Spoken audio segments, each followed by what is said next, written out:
Okay, welcome everybody. We're going to give it another minute or so to allow people to trickle in, but welcome to the Hamilton Harbour Deep Dive webinar.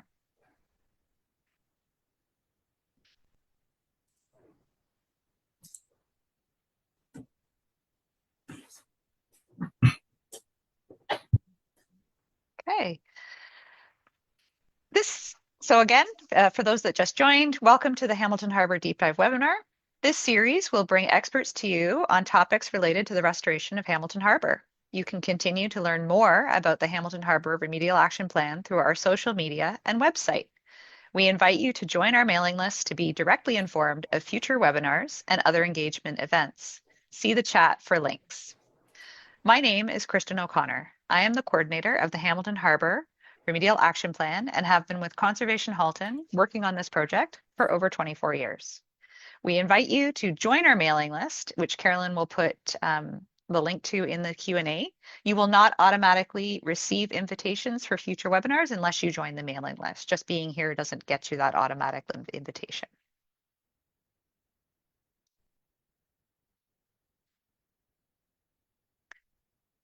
I'd like to do a land acknowledgement.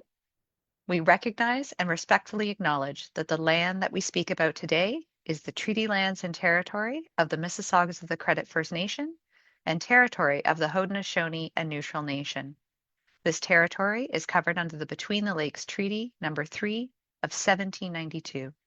Together, we practice wise stewardship on the land and water in which we all share. This is an agenda for today.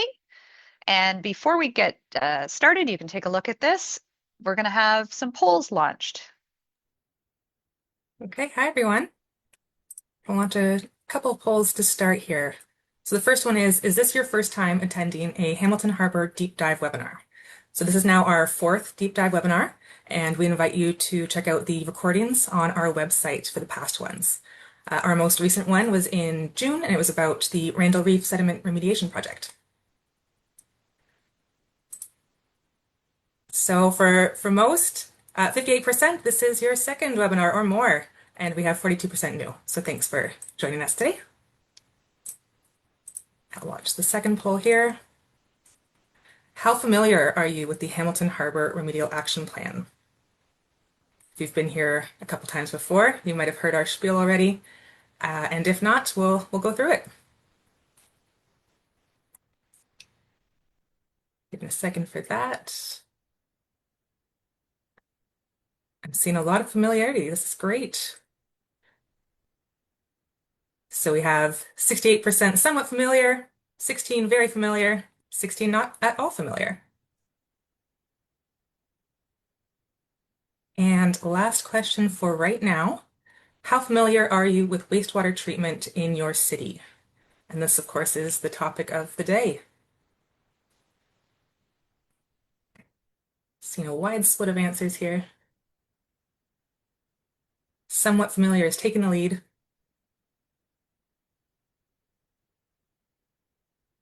Okay, thank you, everyone.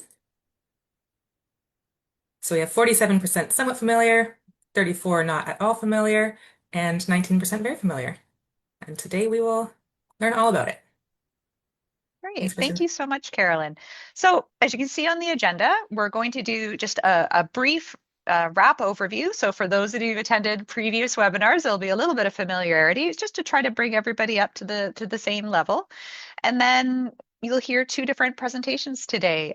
We have our two main speakers. We have the City of Hamilton and the region of Halton, and they're both going to be talking about wastewater treatment today. In between each of those main presentations, there'll be an opportunity for questions, and there'll be some more polls at the end.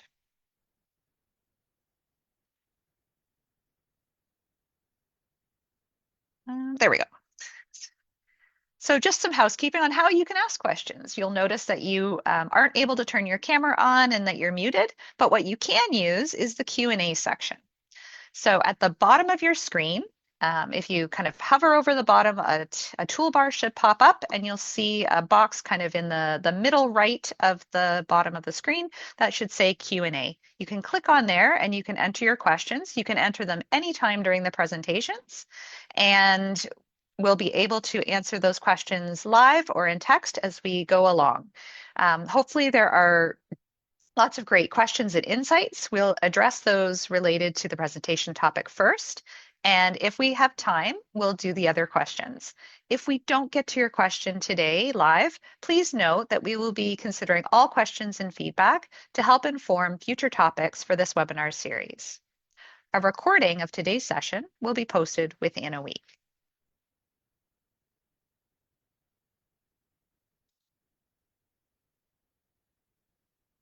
So, first up is Carolyn Zanchetta.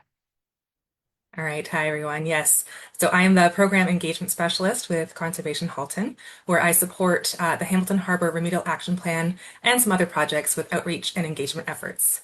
So perhaps you're familiar with the RAP, but to get us all up to speed, I'll briefly run through a high-level overview.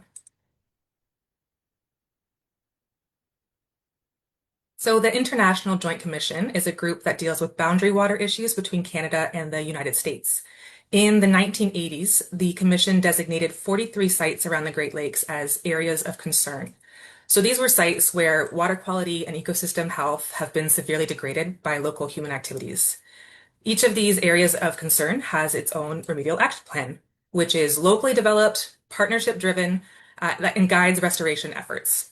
So the goal of the Remedial Action Plan, or the RAP, is to address historical environmental issues and ultimately to remove the area from the list of areas of concerns, which is a process called delisting.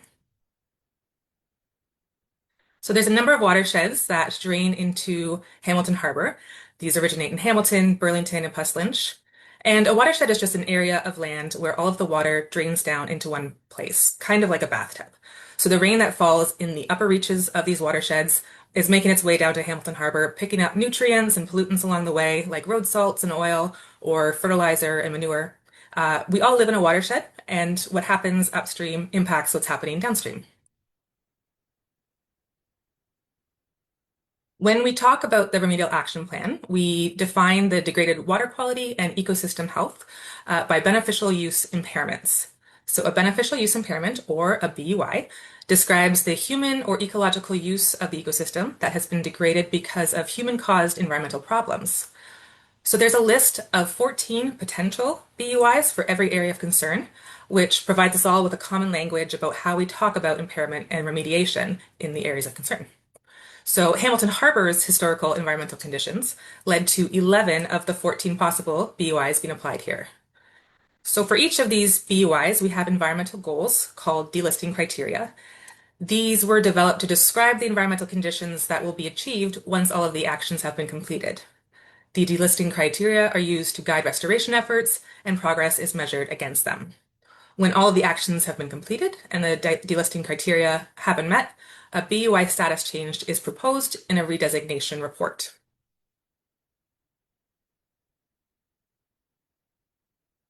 So these are just a few of the remedial actions that partners have been working on over the years that you might recognize. Our speakers will touch on a few of these today, especially, of course, the upgrades to the Woodward Wastewater Treatment Plant. You also may have joined us for one of our past deep dive webinars all about the Randall Reef Sediment Remediation Project, which is almost complete.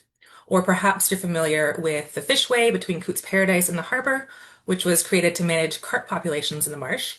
Or perhaps you enjoy exploring Windermere Basin or watching the waterbird colonies on the bird islands near the Skyway Bridge, both sites that help improve habitat and support fish and wildlife populations. There have been a lot of really great remedial actions taken over the years to improve water quality and habitat in Hamilton Harbour. And there's still work to do to meet all of our delisting criteria goals.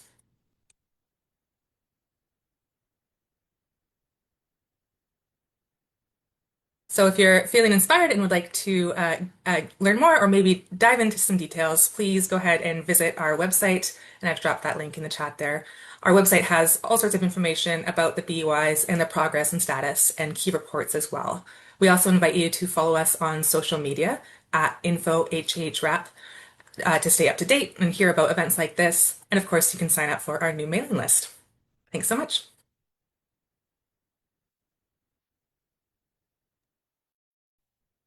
That's great. Carolyn, thank you so much for that introduction to the Hamilton Harbor RAP. I'm excited to introduce our first two speakers. From the city of Hamilton, we have Deborah Goudreau and Nathan Reicheld. Deborah is Manager of Plant Operations with Hamilton Water, leading the team of operators and professionals who are responsible for the drinking water and wastewater treatment plants, as well as storage tanks, pumping stations, and control gates throughout the distribution and collection system. Deborah is also actively involved in the broader water industry and currently sits as Ontario's representative on the board of the American Water Works Association.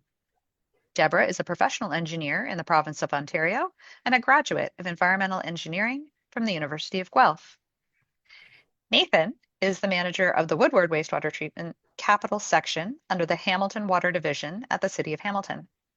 With 19 years of experience at the city, Nathan has led the delivery of more than 500 million in capital upgrades at the Woodward Wastewater Treatment Plant, guiding major projects from design through to construction completion.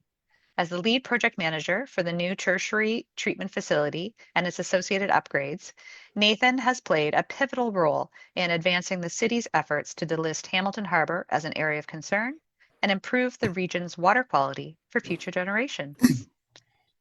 Nathan and Deborah, I welcome you guys to take the screen.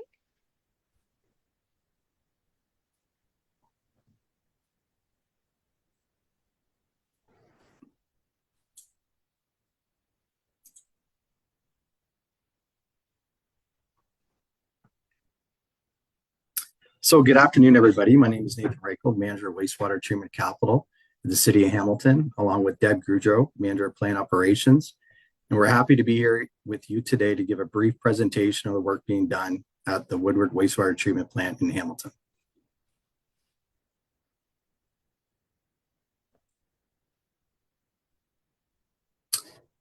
So these are some of the topics we're going to be discussing today, beginning with the introduction to wastewater treatment process. And we're going to pass this topic over to Deb Goudreau to take you through it.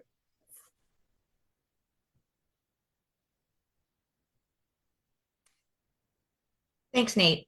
Good afternoon, everyone. I am going to just give a very brief wastewater 101. So it was interesting to really see the poll about how much people think they know about wastewater treatment in their communities. So next slide, please, Chris. So just a little bit of context. The city of Hamilton actually operates two separate wastewater treatment plants. One is located in this town of Dundas and is an aging plant that still produces excellent quality effluent. And then the very large Woodward Wastewater Treatment Plant, which is the focus of today's talk. So as you can see, the city is quite large, and so stretching from Waterdown in the north and Ancaster in the west. And the vast majority of all of that sewage makes its way to the Woodward Avenue Wastewater Treatment Plant. Next slide, Chris. So a little bit about the treatment process. This is a very busy slide, and I just wanted to put it up to show you what, for us, is a very pared down description of the treatment process. And wastewater treatment plants largely are, they use biology and biological microorganisms to actually clean the wastewater for us. So on the next slide, I'm going to run through just some of the processes that are at the Woodward facility. So this is the Woodward Avenue property. It's quite large. It's actually 100 acres in size. At the north end of the property, you can see Red Hill Creek and the 403 that are just sort of capturing the corner there. And right beside that is our water treatment plant at the very north end of the property. And it's separated from the rest of the facility that is largely associated with our wastewater treatment. So if we start, hopefully you can all see the mouse that's going to be following us around as I run through this process. But if you're driving along Woodward Avenue, the large building, circular building that you see is our main pump house. So this is where all of the sewage from the city goes into this really deep, really big well, as we call it, where it is pumped out, and then the rest of the process follows through by gravity. So leaving the main pump house, we have what we refer to as preliminary treatment. So yeah, that's in that corner. And this is where we have bar screens, and we have grit separators where we get rid of really the big pieces that make their way down through the sewers to the plant. Following that, we have primary treatment, which is where we allow, they're big open air tanks, and we allow anything that floats to rise to the top and anything that will sink to the bottom. And then we remove all of those solid materials. And then a bit further to the east from that, we go to our secondary treatment process. And this is, sort of the heart of most wastewater treatment processes. So we add a lot of oxygen through the blower. So that's why, if you can see in your squint in your screen, it looks very turbid, is because we're adding all this air, and we're bubbling air through the sewage.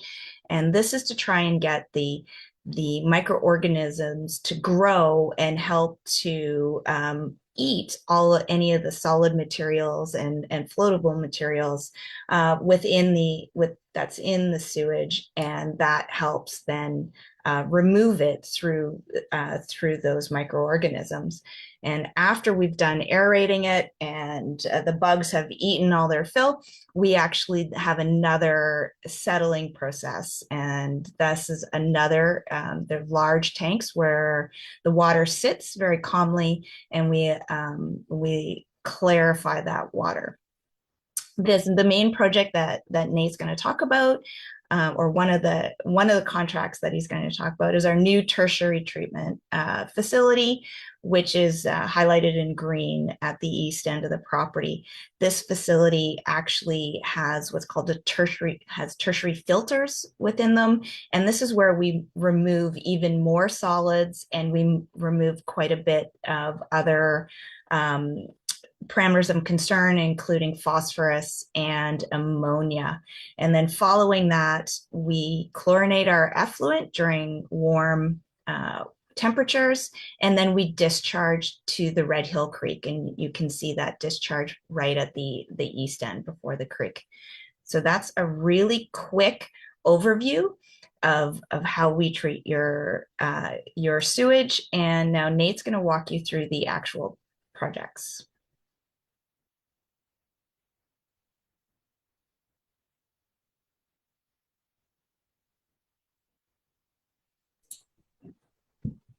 Okay, thanks, Deb.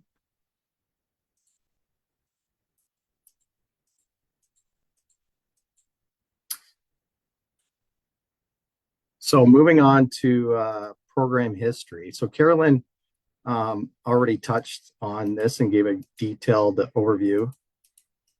Apologies, I'm having some technical difficulties here, but I'm going to briefly just go over it because I have it in the presentation. So bear with me. I'm just going to walk through. The Great Lakes Water Quality Agreement between Canada and the United States was first signed in 1972, which identified shared priorities and actions needed to restore and protect the Great Lakes. In 1987, the agreement was amended to introduce ecosystem-based management and address persistent toxic substances through the implementation of the remedial action plans. 43 areas of concern were identified, one of which was Hamilton Harbour. And to address this, the Hamilton Harbour Remedial Action Plan was developed in 1992 with the goal of delisting Hamilton Harbour as an area of concern. As a result of the Hamilton Harbour Remedial Action Plan, the City of Hamilton developed the Clean Harbour Program. The city's Clean Harbour Program was developed to enhance water quality and natural habitat in the harbor by delivering new and improved infrastructure projects, often through funding partnerships that involved all three levels of government. There are various projects and initiatives that have been completed to date, including various improvements to the city public spaces such as Bayfront Park, the Pier 4 Park and Waterfront Trail, as well as larger capital projects such as decommissioning the Waterdown Wastewater Treatment Plant, which was completed in 2016, and the Randall Reef Remediation Project, which is anticipated to be completed in 2027. Two of the projects in the city's Clean Harbour Program that are group facilitated are the enhancement of Windermere Basin and the Woodward Wastewater Treatment Plant upgrades, which we'll refer to as the Woodward Upgrades Project in the following slides.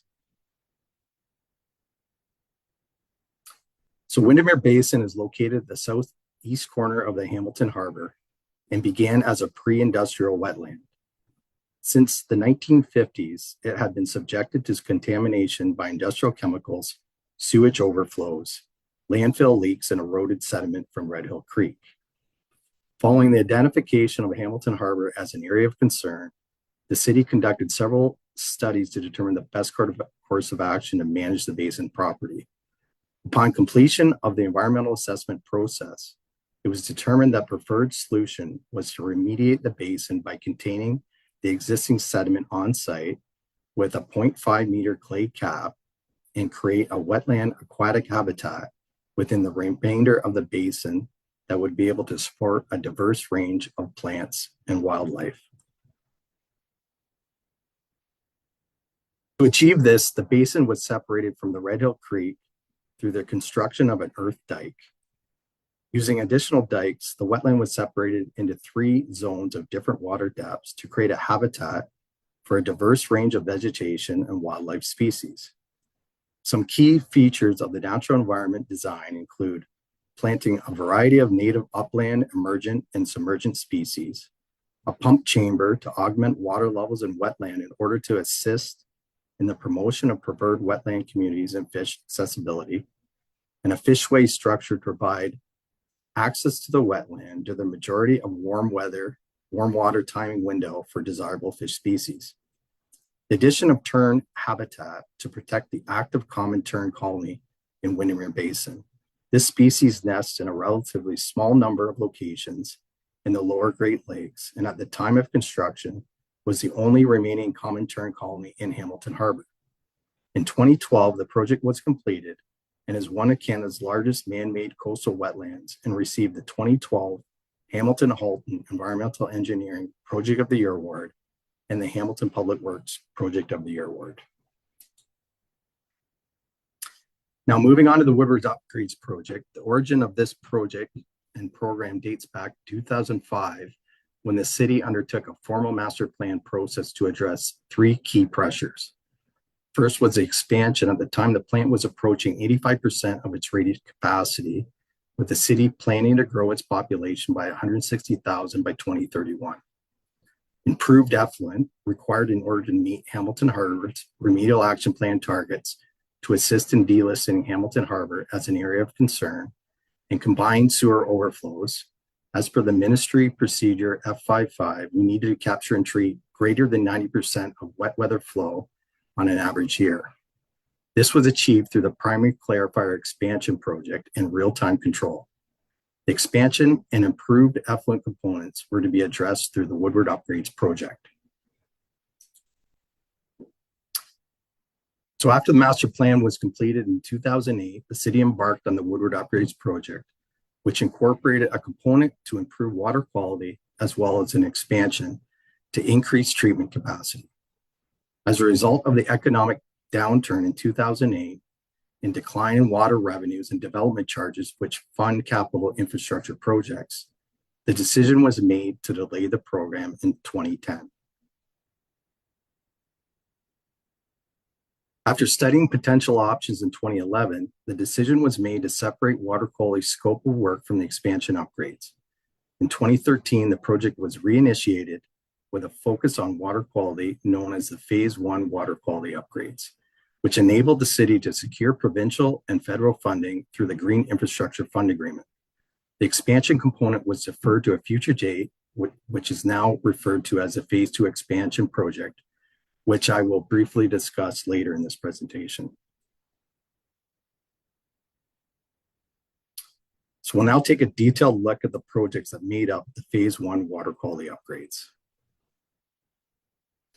So Phase 1 of the Woodward Upgrades program consists of 3 construction contracts. Contract 1 is the main pumping station. Contract 2, the electrical and chlorination upgrades. Contract 3 is the tertiary treatment upgrades. The program had an overall budget of $340 million, consisting of $100 million in funding from each of the federal and provincial governments, with the remaining $140 million being funded by the City of Hamilton.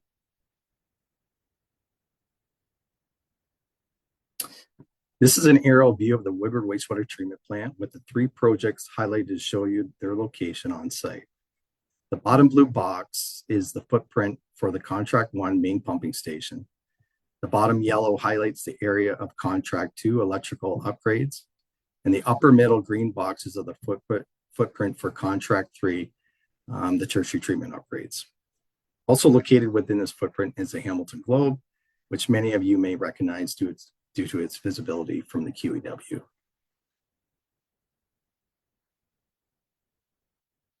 So the main pumping station, Contract 1, was completed in August of 2022 with a final contract value of approximately $86 million. The project included the construction of the new raw wastewater pumping station with a peak operating flow rate of 1,300 million liters per day with the installation of 12 shaft-driven pumps, and decommissioning and demolition of the existing pumping station, which was in service for approximately 60 years. So this slide is a sectional view of the new pumping station layout. This is a critical facility as it is the first stop for all wastewater entering the plant. Almost 2,000 kilometers of sewer mains across the city of Hamilton bring everything you flush down the toilet to this facility. The old pumping station had several shortfalls identified that justified the requirement for a new pumping station, such as the inability to clean and maintain the incoming sewer, insufficient treatment capacity, and a shallow wet well resulting in surcharging of the trunk sewer under normal operation, with limited flood protection in the dry well, and this pump station was near the end of its useful life.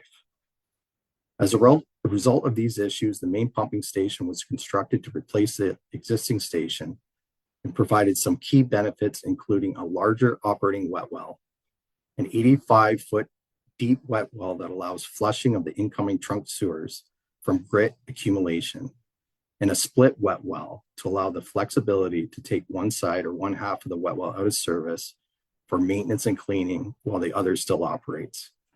12 new pumps, 10 duty and 2 standby, operate automatically to control the pumping rate based on how much flow is coming into the station.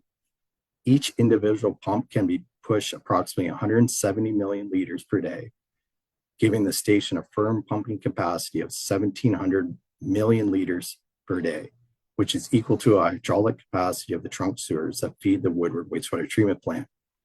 The amount is equivalent to filling 680 Olympic-sized pools in a single day.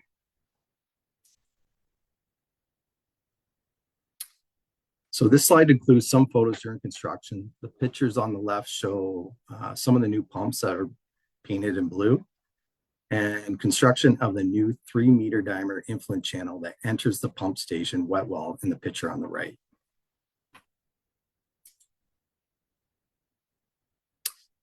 So this is video footage during construction of the pumping station base slab, showing the concrete being placed by concrete pump trucks from grade level, reaching down to the bottom of the wet well, and concrete finishing being performed by construction staff.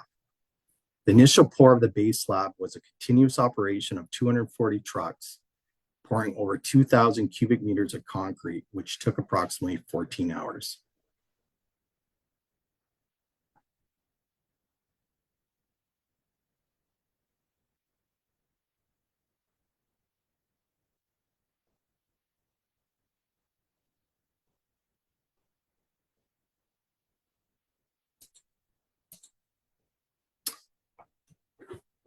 So the electrical and chlorination upgrades, contract 2 was completed in November of 2022 with approximate final contract value of $63 million.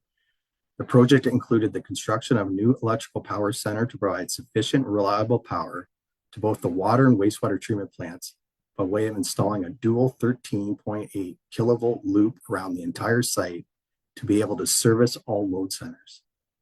The project also included the installation of 4 3,000 kilowatt diesel generators in order to provide standby power to service the essential loads at the plant in the event of a power outage or disruption. This project also included some chlorination upgrades with the installation of a new chlorine evaporator and an increase in the capacity of chlorinators to service the wastewater treatment plant. You'll notice the generator exhaust stacks on the building mimic the City of Hamilton's logo, was not in the original design, but was a great idea proposed by a city staff member during the design phase. So the photo on the left shows a section of the underground duct bank being constructed, which houses the electrical cables that loop around the site in order to provide power to all plant facilities, as outlined on the previous slide. The other picture on the right are 2 of the 4 3,000 kilowatt diesel generators installed to provide emergency power. So the tertiary treatment upgrades, contract 3 was completed in 2024 with an approximate final contract value of $186.6 million. The project included construction of the new tertiary treatment facility with 10 disc filters, a new chlorine contact tank, upgrades to the south secondary plant, and the construction of new plant outfall, which included widening and modifications of approximately 1 kilometer of the Red Hill Creek to mitigate erosion potential associated with the new outfall location, as well as an increase in daily discharge flow. The project was also the recipient of the 2025 Water Canada Award for large wastewater projects. This historic upgrade represents the largest investment in the city's Clean Harbor program and a major step toward delisting Hamilton Harbor as an area of concern. With the addition of the world's largest tertiary disc filtration facility, this project highlights Hamilton's leadership in advanced treatment technology and environmental restoration. So we're going to play a short video to demonstrate how the tertiary disc filtration technology works. The wastewater that enters this step of the process comes from the secondary treatment plant, being secondary effluent, and the disc filtration process is what takes us to the tertiary level of treatment.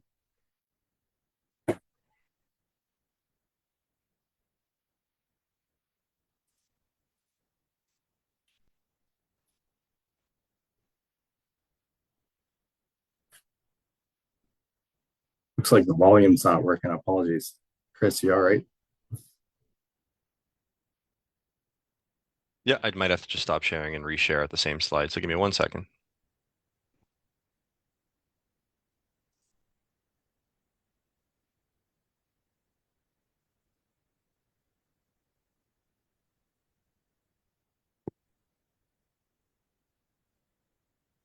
If it doesn't work, we might have to proceed without the audio.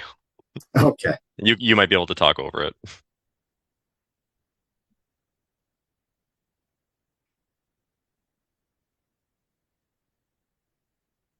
Okay, the audio's not working. Okay, so in essence, the wastewater comes from the secondary effluent, comes into these discs, and the carpet around the discs actually capture the solids. And what's happening here is the clean effluent goes through the disc and through a center tube, and goes through the effluent. And what happens is you're seeing as the solids accumulate on the exterior of the disc, there's a backwash process that cleans the disc off in a circular rotation as the effluent still travels through and treating the effluent.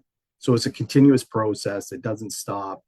And as the solids builds up, the water level in the tanks rise, and there's a certain set point that triggers the backwash system to start cleaning the discs. So that, in a nutshell, is the process. So moving from the secondary to a tertiary level treatment allows the city to significantly reduce the amount of phosphorus, ammonia, and total suspended solids in our effluent water and later we'll provide some data compiled by our staff to highlight these benefits. So the photo on the left shows what one installed disc filter train looks like. As noted, we have 10 disc filter trains installed that can process a peak flow of up to 614 million liters per day. There are 24 discs per train, and so there's 240 disc filters in total. Photo on the right demonstrates the size comparison of a 3-meter disc filter relative to our Hamilton Water Director, Nick Winters. Excuse me. So this is an aerial view of the new chlorine contact tank being constructed under Contract 3. The chlorine contact tank receives tertiary effluent and can be compared to a lazy river where chlorine is added at the entry to the tank, which then travels slowly through a maze-like structure to allow the chlorine enough contact time to disinfect the effluent water by killing pathogens and deactivating harmful microorganisms like E. coli. Chlorine is typically only added during the warmer weather season between May 15th to October 15th. And I know Deb kind of covered this already, as stipulated within our environmental compliance approval. At the end of the cycle, the effluent is dechlorinated and leaves the tanks through a double box conduit outfall to the Reicheld Creek.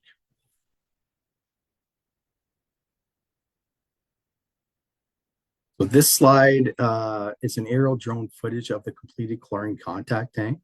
This tank has a contact volume of 10,420 cubic meters and can treat flows up to 1,000 million liters per day.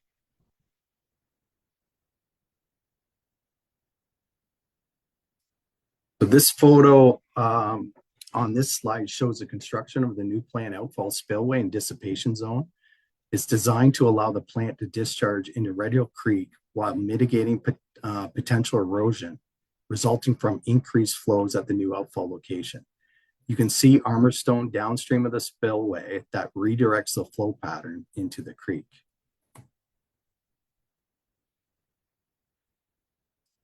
So this is footage of the new outfall and dissipation zone after the project was completed, and you can see the flow pattern as a result of the dissipation zone.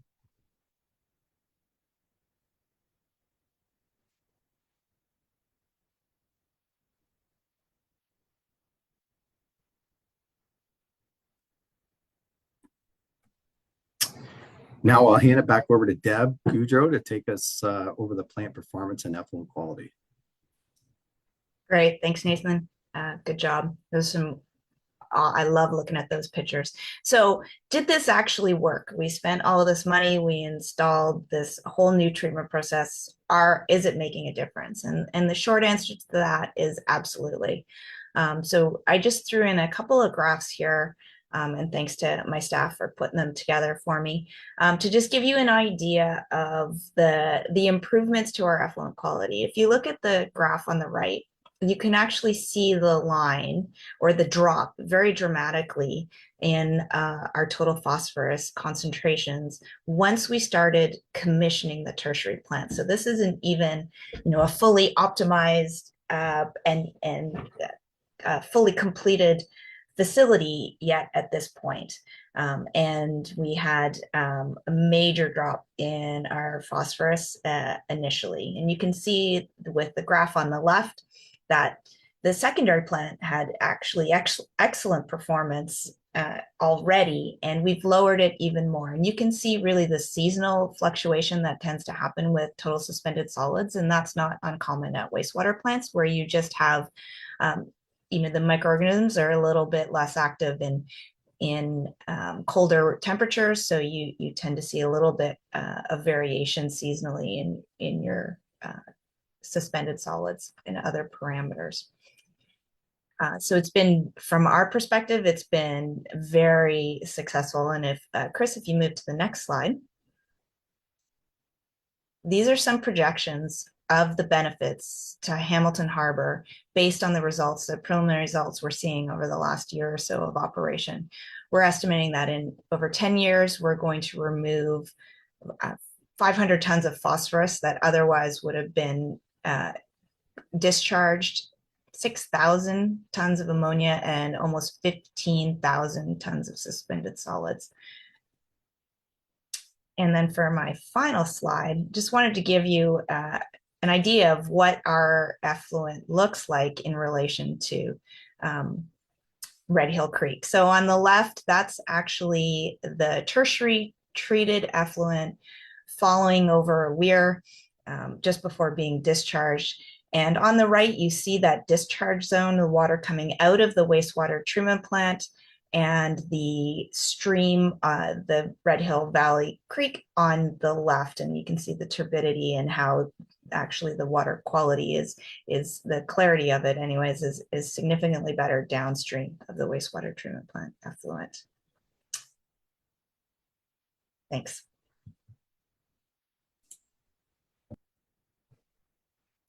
Okay, thanks, Deb. And I'm just going to give a quick overview of where we're moving to into the phase 2 expansion project. In 2024 marked the start of the phase 2 expansion project, which will increase the Woodward's wastewater treatment plant average day treatment capacity from 409 million liters to 500 million liters, and its peak daily treatment capacity from 614 to 1,000 million liters per day, allowing the plant to accommodate the City of Hamilton's projected growth as outlined in the master plan. A capacity monitoring study completed in 2020 indicated that we would reach 100% of our treatment capacity by 2033, making these upgrades essential for supporting city growth while continuing to meet stringent water quality objectives and minimizing environmental impact. The phase 2 expansion is estimated to cost approximately $535 million.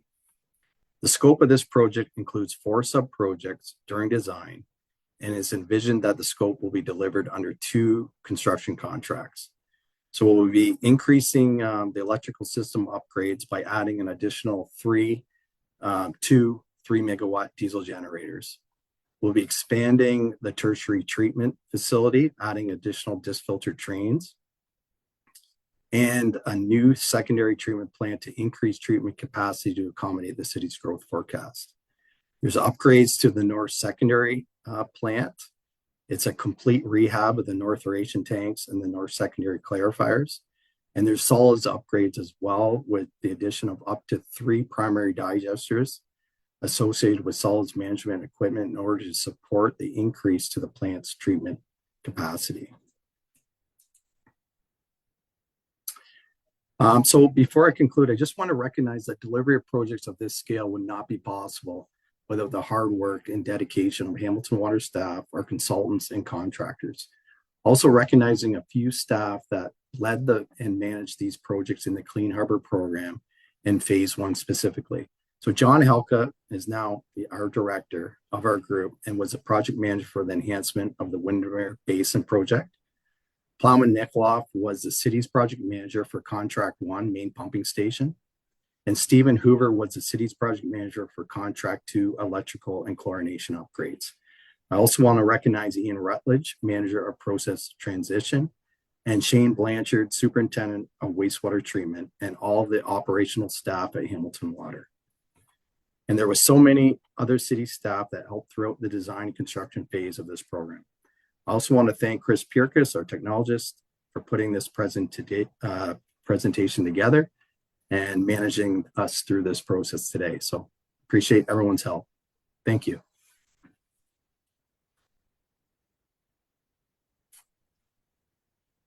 That's great. Thank you so much. We are going to take some questions now. And to lead that, we are pleased to have Sarah Vardy from the Canada Water Agency moderate our questions. Thanks, Kristen. Yeah, and great presentations, Deborah and Nathan. I think it's always fascinating to see the scale of the work of these types of projects that most people are not familiar with. So thanks for walking us through that. As Kristen said, I'm Sarah Vardy with the Canada Water Agency. I work in our Great Lakes Area of Concern section, and I'm the federal co-lead for the Hamilton Harbour AOC. I do see some questions in the chat, so I'm just going to say them out in order. So the first question was related to the technology. Is it MABR technology? I believe that's related to the filtration, but I think we have the disc filter answer to that one. Wanted to add anything? I'm still getting used to the technology here. The next question is, are there any technologies implemented to specifically remove microplastics from the wastewater? Do you want me to take that one, Nathan? Yeah, sorry, I'm just trying to catch up with the chat here. So microplastics, yeah, is a common question. So the tertiary treatment process that we have is not specifically designed for microplastics. So certain size will pass through those filters, but anything larger than that, it does get removed.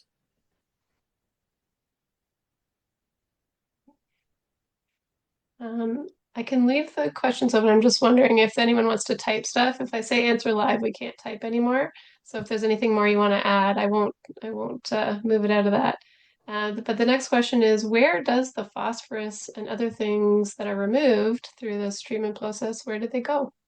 That's an excellent question, and I was thinking about that, but I didn't talk about the solid side. So all of this, all of the solids that we capture from cleaning the wastewater is put through what we refer to it as our solids train. So Nathan mentioned the digesters there at the end. So we have 4 active digesters right now that basically take all those solids, because it's largely organic matter, and it heats it to encourage even more microbial digestion, or the bugs eat that organic matter, and it stays in there for a number of days so that we reduce it as much as possible.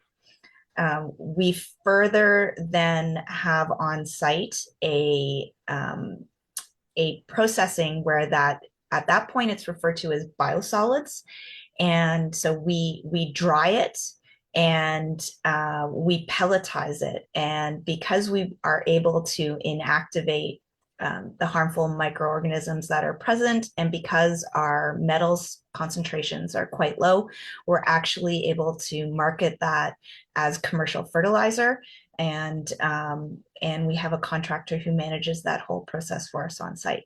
The solids that are taken out at the front of the process from our grit and that the really large solids, those do go to landfill because they're largely inorganic, and we don't want them in our digesters. So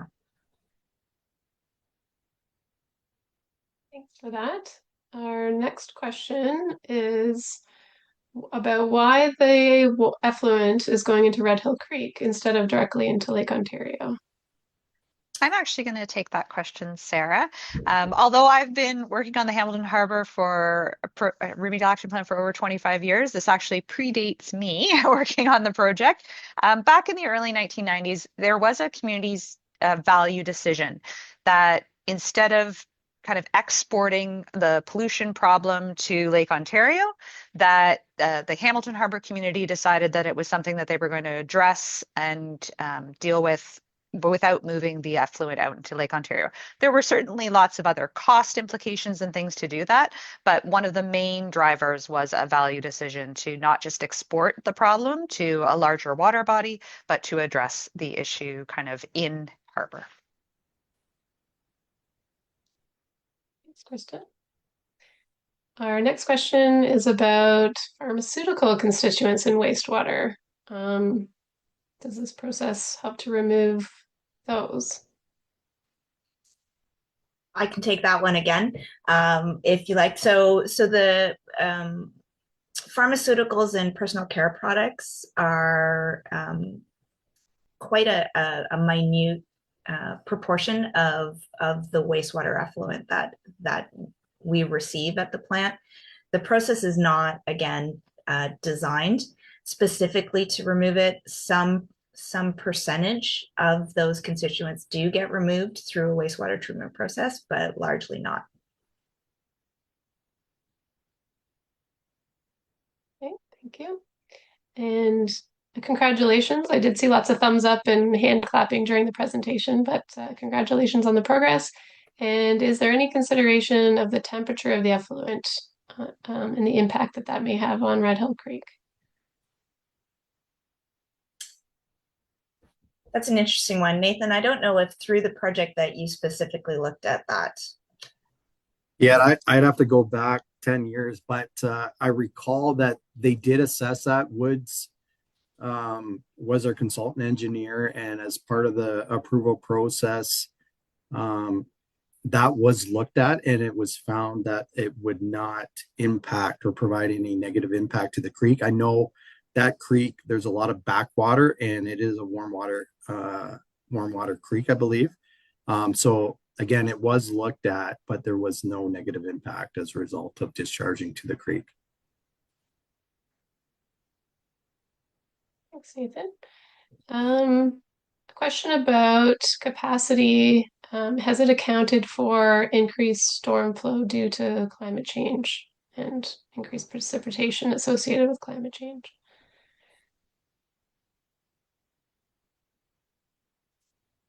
So I think that the short answer in that is certainly climate resiliency does come into our master planning when we're looking at wet weather flows. The upgrading of the plant is just one of the projects where we're actively looking to get that combined sewage and separate that out, which is the ultimate solution, right? To reduce the amount of stormwater that is coming to the wastewater plant.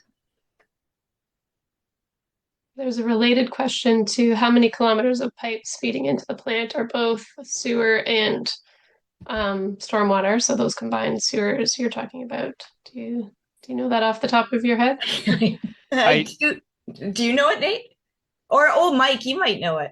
I might know it. Yeah. So at least I saw the question just about 30 seconds ago and pulled up a great infographic as part of our rate budget presentation that came up just recently. Hi, hello, folks. My name is Mike Christie. I'm a senior project manager in our watershed management section at the city, and work alongside Sarah and Kristen. We're really my group is really the kind of the one window group going to the Hamilton Harbour Remedial Action Plan. So at least for sanitary sewers, including combined sewers, so there's about 1,235 kilometers of sanitary sewer, and that includes 578 kilometers of combined sewer, which we talked about maybe briefly, but the combined sewer system is primarily in the lower city, and then parts of the mountain north of Mohawk, I believe. And as for storm sewers, 1,305 kilometers of storm sewers across the city. So the storm sewers wouldn't necessarily go to the plant, but the combined and the sanitary sewers would go to the plant directly. Fountain of information. Thank you. And I believe we have one last question in the chat, and we're close to the end of our question time. The question is about how the lab testing is conducted for the wastewater. I'm assuming this is related to the testing for the effluent quality that you showed the graphs of the final total phosphorus and suspended solids. Is that? Yeah. That's a Deb question. I can take that one. So we're fortunate at Woodward that we have an accredited laboratory located on site. So all of our sample results are collected by a group other than not my operators, a different group within Hamilton Water. They collect those regulatory samples. They're submitted to the accredited laboratory that's located at the very southwest corner of the Woodward property, and they conduct the analyses. Great, thanks. I have been told that we do have a little bit of time to answer some of the questions that came in during the registration process. So I'll just mention some of those now. So one is, how does the Dundas wastewater treatment plant fit into this overall plan? That's I can take that one too. So the Dundas wastewater treatment plant is scheduled for complete renewal. We are actually replacing it with a membrane tertiary plant. So that is just starting its design right now. And then construction is anticipated to be completed along the same time as Nathan's upgrade projects here. So 2023, probably the new plant will be online. Great, that's exciting. We'll have another presentation about that, I hope. And the last question is related to the next generation of staff. How do students plan for opportunities to work in this field, and can educational partners support this at all? Well, that's certainly near and dear to my heart, so I'll jump all over that one. We have so there's a huge variety of opportunity in the drinking water and wastewater fields. I'm quite passionate about it. So they're everything from frontline operators and there are licenses that you can get to become a certified operator and work either at plants or out in the community directly in the distribution or collection systems. We need skilled trades. So if you are skilled trade or know a skilled trade, give me a call because we are always looking for skilled trades. And then into the more, I'm a professional engineer, so we have lots of engineers on staff and technologists and scientists and just business people too that help run the very complex organization, and lots of engineers who help on the design and the construction, and technologists like our upgrades partners here. Great, thanks, Deborah. Okay, Sure. that is it Hi, for this. this is John. I know it's Yeah, not my go turn ahead. yet. I was just wanting to jump into that last question too. I know I was having my presentation next, but just to the I guess the future generation at Halton, we have had a very good relationship with some of our universities and colleges where we have hired co-ops and internships, and we have done a really good job to create a relationship and I guess it's been fairly successful, and we've been actually been able to retain about a quarter of the co-ops that we've been putting through our program. So it's out there, as Deborah said, that there's a big demand all over, all across, from your operators to engineers to your specialists, scientists, and especially the trades. That's wonderful. Thanks, John. So before we move on, I just wanted to say you can keep adding questions to the chat and we can try to answer them while the next presentation is happening so that you can get an answer. But for now, I'll turn it back over to Kristen to introduce our next presentation. Great. Thank you very much. And just on that, where Sarah said that, there's questions, there was a question about harbor water quality. I've put an answer to hopefully being able to address that in a future deep dive webinar. But right now we have John Duong, and he is the manager of wastewater treatment in the Public Works Department at the region of Halton. John graduated with a civil engineering degree and master's from McMaster University in Hamilton. He worked as a consultant for over 5 years before making the switch to the municipal field, where he has been for more than 20 years. John is an active member of the nonprofit Water Environment Association of Ontario, where he has served on the board of directors, including as president in 2014. Today, John manages 6 wastewater treatment plants and 1 biosolids management center, where he is responsible for the operation and treatment of wastewater from Halton region so it can be safely discharged back into the environment. Over to you, John. Thank you, Kristen. Let me see in terms of technology if it's going to be smooth or not. Okay. That's great. Thank you. Everything's there? Okay, great. So, yes, thank you again. Thank you for having me here today. And I actually want to say actually a big thanks to Deb, Nathan, Mike, Kirsten, for actually fielding all those questions before my presentation because although I'm going second, I feel like there's a lot of work that is very similar to what Hamilton has done. What I'm here today to talk to you about is our Skyway wastewater treatment plant expansion and upgrade work that we did. It's actually been over a decade now. So whereas Woodward has recently finished theirs, we have actual some data that's we can share a little bit more in terms of how the trend has been going.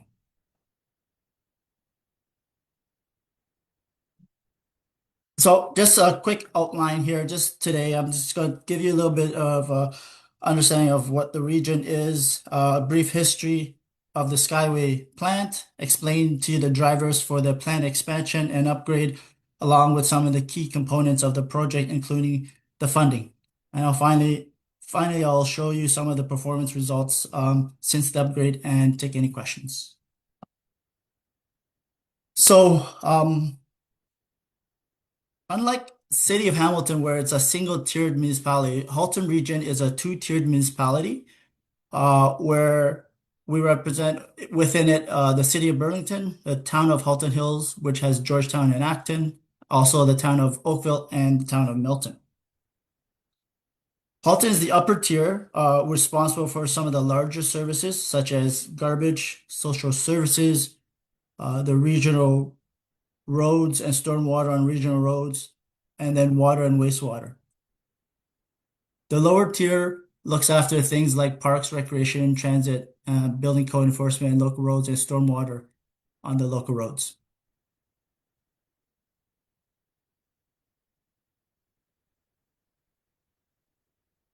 So a question was asked previously about Hamilton and their network of sewers. Halton has nearly 2,000 kilometers of gravity sewers, roughly around 84 pumping stations, the 6 wastewater treatment plants, and 1 biosolids management center.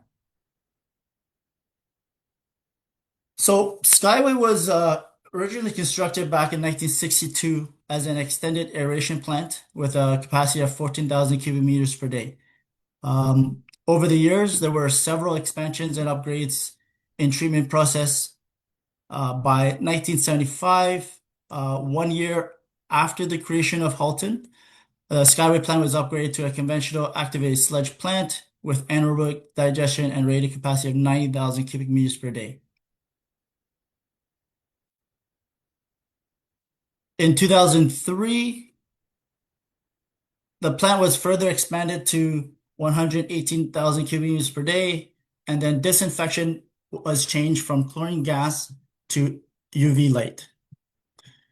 Dewatering was added in 2008 with centrifuge and sequential batch reactor tanks. Finally, the last upgrade and expansion was completed in 2014 to bring the plant to its current rated capacity of 140,000 cubic meters per day. The Skyway wastewater treatment plant actually services all of Burlington and a small portion of West Oakville. The outfall for the plant discharges to the Hamilton Harbor. And as you have all heard with HHRAP and the action plan,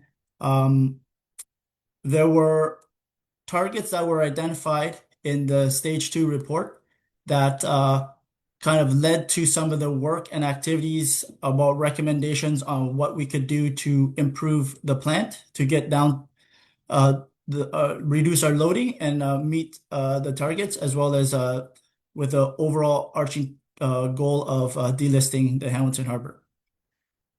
In 1997, the region initiated an optimization program for the Skyway wastewater treatment plant with the goals of improving the quality of effluent discharge, specifically phosphorus, ammonia, and suspended solids. And you can see in this graph here, it's a little bit small, but there was a big drop in this blue line, that's kind of when the optimization kind of work started happening at our plant. So after some works, we can see that yeah, there were great improvements at the plant. However, targets for delisting would not be possible without some major capital works and investments. So in 2007, Halton completed an update to the South Halton Water and Wastewater Master Plan. So this identified the growth projections. So to accommodate the projected growth in Burlington, the master plan identified the need to expand the Skyway wastewater treatment plant. The expansion would see the plant go from 118 megaliters per day plant to 140 megaliters per day plant. A Class EA was conducted and completed to identify solutions for the expansion and upgrade. While the expansion ultimately would increase capacity, the region took extra steps to ensure that the treatment performance would be addressed and added tertiary filters. Whereas the city of Hamilton arrived at their disc filtration, Halton region landed on using granular sand filters. Just a different type of filter media and filtering methodology. So those efforts also have a positive impact on the environment and climate change as it improves adaptation and builds resiliency in the harbor. In 2009, Halton was pleased to be awarded funding from the provincial and federal governments for this project under the Green Infrastructure Building Program. Under this funding program, the federal and provincial governments matched municipal contributions towards the project on an equal basis, so one-third, one-third, one-third approach. The overall total of the project was 158 million. The federal and provincial governments contributed 51.5 million, and Halton region provided the remainder. If you want to compare this number to Woodward's, I guess, first project at 340 million, you can see that costs are going up. In addition to the tertiary filters, there were significant work and upgrades to the plant that was also completed at that time. And thanks to Deb, who went through the process at the treatment plants, so I don't have to. And so we improved and upgraded our headworks. We did some work in the blower building, increasing our aeration tanks. We added some more secondary clarifiers, added power, and then of course the tertiary treatment was added. Also was thickening and odor control. And a question about the laboratory and testing. We constructed our own laboratory building there and got accreditation, and now also have a laboratory that we send our samples to. Some of the challenges actually interesting for this project, we uncovered some archaeological artifacts. There was a extensive pause on the construction until all the artifacts were dug up and uncovered. There are really complex constraints for this site. As you can see, it's landlocked, but also water on the north and south sides that make it very challenging. The dewatering was a major construction issue, and then extreme events there with the wind and the wind from the lake. So some of our performance. Whoops, sorry.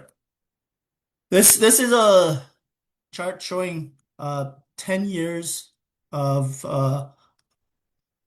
trending for ammonia. although the plant was, do I have it here? Oh, there it is. Sorry.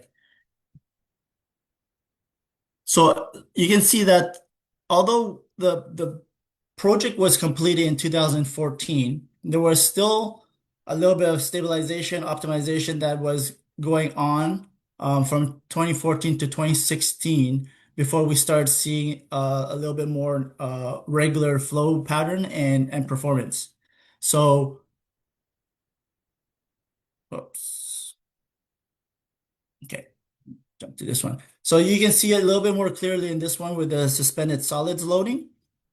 You can see that we were fine-tuning the plant with respect to the suspended solids, and not until 2016 did we see the levels really go down. And it stayed down. There's obviously a few blips here and there. In 2024, as you see here with the total phosphorus, uh, it's aligning with the major storm event that happened in 2024 of July. So you can see how, just one storm event can really kind of impact our phosphorus there, as well as the suspended solids. So in summary, the Burlington Skyway Wastewater Treatment Plant had several drivers to expand and upgrade the level of treatment at the facility. Growth and meeting the RAP targets helped push the plant to become one of just a handful of tertiary plants discharging to the Great Lakes. Over the past decade, Skyway is below the initial loading targets and the final loading targets as set up by Hamilton Harbor Remedial Action Plan, and we are happy to contribute and continue participating to get Hamilton Harbor delisted. And that's it. John, thank you so much. Really appreciate that. I'm going to switch over to Sarah to take some questions. Just a reminder, you can put your questions into the chat. So many buttons, so many buttons. I do have a question myself. I was going to try to type it, but I was trying to switch screens. So maybe I'm just going to take the chance and ask it live if that's okay. John, you mentioned for 2024 that the reason for the spike was it was kind of coincident to the big storm event. The Skyway system in Halton, like the Halton system, is a separated system. So why would a storm impact the wastewater treatment? Well, although it is a separate system, like many of the other systems in Ontario, their building construction previous to the building code enactment in 1973 permitted the connection of foundation drains and weeping tiles and everything around your house into the sanitary system. So with all the rain that is happening, if your weeping tile is still connected, it will still continue to go into the sanitary sewers and make its way down to a treatment plant. So unless you disconnect, and there are a lot of disconnection programs out there, it will still see the impacts of the severe rainstorm events. That's really good information. So it's something that perhaps people who are on the line, that if it's something that you think you might have, there might be some programs that you could look at for disconnection. Thank you. Good question. Thanks, Kristen. The first two questions we have here, I think, are related. So just to clarify, does the Skyway plant actually discharge into Lake Ontario or into the harbor? And the follow-up to that is, how does the Skyway project improve the resilience in the harbor? The outfall does go into Hamilton Harbor, but with the Harbor being that close to Ontario, it's literally just right there. But the discharge is into Hamilton Harbor. So any improvements to your effluent directly improve the water quality in the harbor. Perfect. The next question is, sorry, I'm just reading it for the first time. Curious how the two tertiary technologies compare, the GAC versus the disc filters. I don't know what GAC stands for. I'm assuming there's a. It's Do you want the me? standard media filters. Yeah. If Sorry. Sorry, I'll turn my camera back on. Yeah, so we actually have sand filters at the Dundas plant as well. So I'm quite familiar with sand filters. We would not have been able to meet our effluent objectives with sand filters. So with the disc filters that we have, we can get particulate phosphorus at quite a bit lower. And that's the main driver on why Dundas is going to be membranes, because because it discharges straight into Coots, the total phosphorus that we want to remove from that is even lower, and membranes are the only thing that can do that. So there's just different levels of tertiary, essentially, but they're all good. Thanks for that. I don't see any other questions coming in the Q&A. Let me just see if our registration questions are still. I think you've probably answered this, but just in terms of the expansion, but maybe for John, do you see any need for further expansion based on growth in the area? Interestingly, with this question, we had thought that our last expansion was our last and ultimate expansion, but it doesn't appear so. Our current master plan does identify some more growth within the city, more related to intensification. So there is some plans for an expansion, further expansion. So it is going to be challenging. We don't have a lot of land left.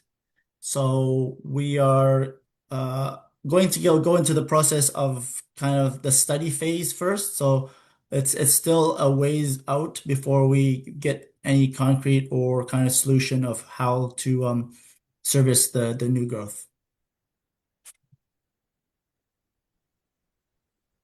Thank you. And there's a question here. Can you speak to the improved resilience in the Skyway project? I'm not sure if that's related to harbor water quality itself or the actual.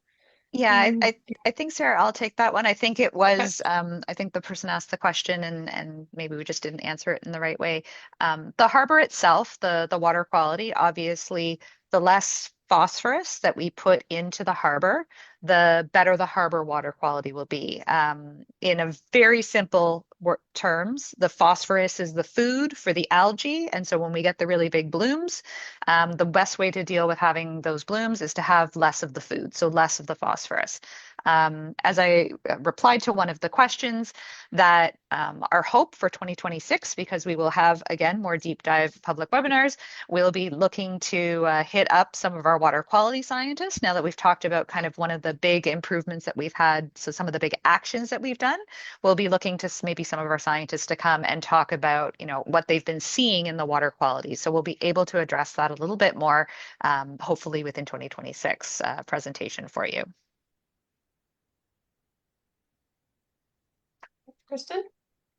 And there's one last question here. Are there energy efficiency or sustainability initiatives being implemented at the plant? Maybe this could be both for John and Deborah. Yeah, we do have some different types of energy initiatives that are going around all of our plants.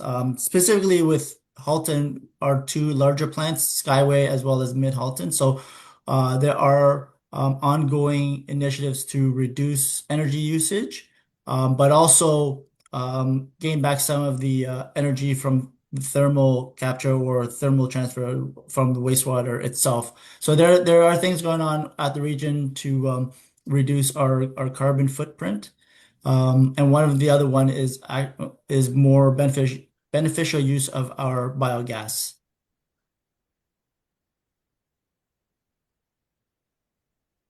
Maybe I can start answering the question for Hamilton, and Deb, you probably know more about it than I do, so you could probably fill in all the gaps. As it relates to energy efficiency and sustainability at the plant, I was involved in a project called the Energy and Greenhouse Gas Strategy that we're looking at in Hamilton Water, which is going to look at a bunch of different things. We already do a lot of initiatives related to energy efficiency. Primarily what we, especially over the last 10 or 20 years, we've replaced a lot of our lighting. Believe it or not, LED lighting can help save a lot of energy. How we use our pumps can make a big difference, especially when we pump. Making sure we're really pumping during off-peak hours for electricity rates. We primarily fill our reservoirs and towers at nighttime when energy is cheaper, and obviously gets used during the day where we don't need to pump. Typically, the most common sources of emissions are around secondary treatment. And so we're looking more closely at that, about how much emissions are actually coming off wastewater treatment plant primarily in the secondary treatment process. And this project that is, I think, wrapping up now is really going to lay out a roadmap for where we can best invest to reduce energy use, to reduce greenhouse gas emissions, and actually increase our renewable natural gas production coming off our anaerobic digestion process.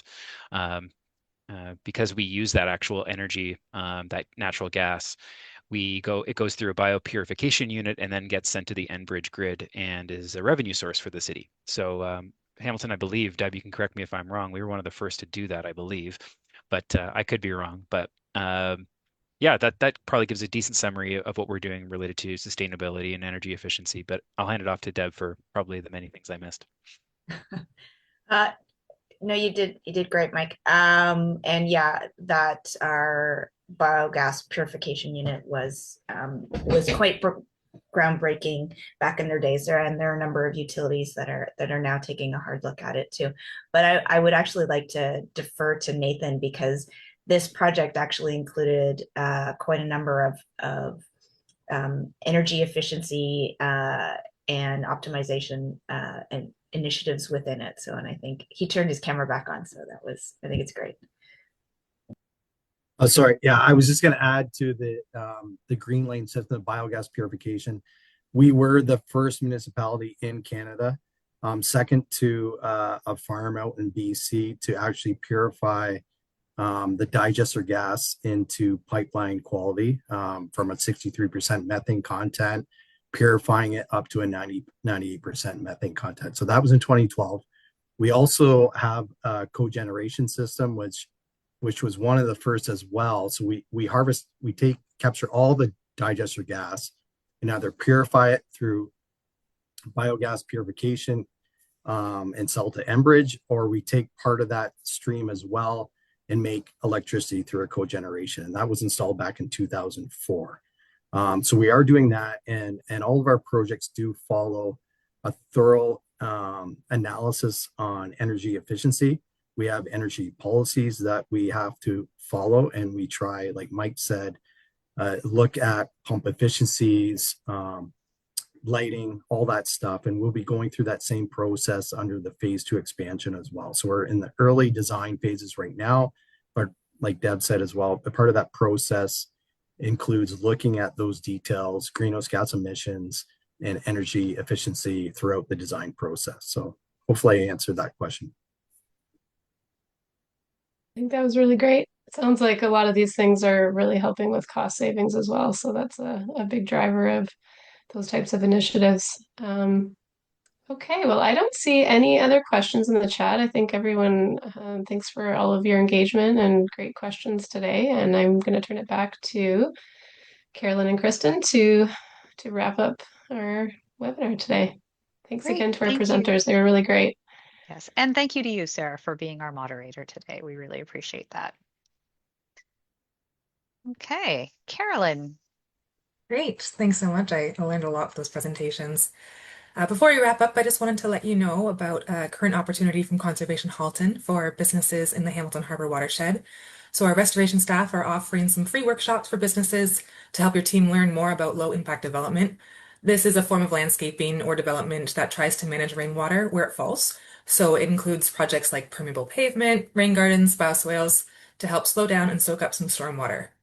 This category can also sometimes include downspout disconnection to help take the pressure off municipal systems. So projects like these are important for the health of the Hamilton Harbor as they slow down the water, making its way downstream. It means less nutrients and pollutants ending up in our waterways. So if you have a business or a greenhouse or a nursery and would like to learn more, you can reach out to stewardship@hrca.on.ca or feel free to respond to me through our correspondence about this webinar and I can put you in touch. And of course, if you're not a business but are still interested, stay tuned for Conservation Halton's Healthy Neighbor Sheds webinar series this spring, or check out some information from other local organizations like Green Venture for more information. Thank you, Carolyn. So we are almost at the end. Before you sign off, I know we've kind of come almost all the way to the end at 7 o'clock here. We will have two more poll questions, and we're going to leave them up. They're kind of short answer questions instead of kind of multiple choice. So we'll give you some time and leave it up for people to answer them. I want to thank you for joining us for our deep dive webinar series. You can continue to learn more about the Hamilton Harbour Remedial Action Plan through our social media and website. Sign up for our mailing list to be directly informed of future webinars and other engagement events. A recording of today's session will be posted within a week. Our next deep dive is targeted for spring 2026. And Carolyn, if you want to post the last two polls, go for it. Launch the last two polls here. So first one, what is something that you learned that you didn't know before about wastewater treatment? I certainly learned a lot. And then lastly, what excites you most about Hamilton Harbor? So as Kristen mentioned, we will end the session here and give you an opportunity to take your time with this. We'll leave it open as the session ends. So please do take your time. And thank you all very much for joining us today. Great. Thank you, everybody.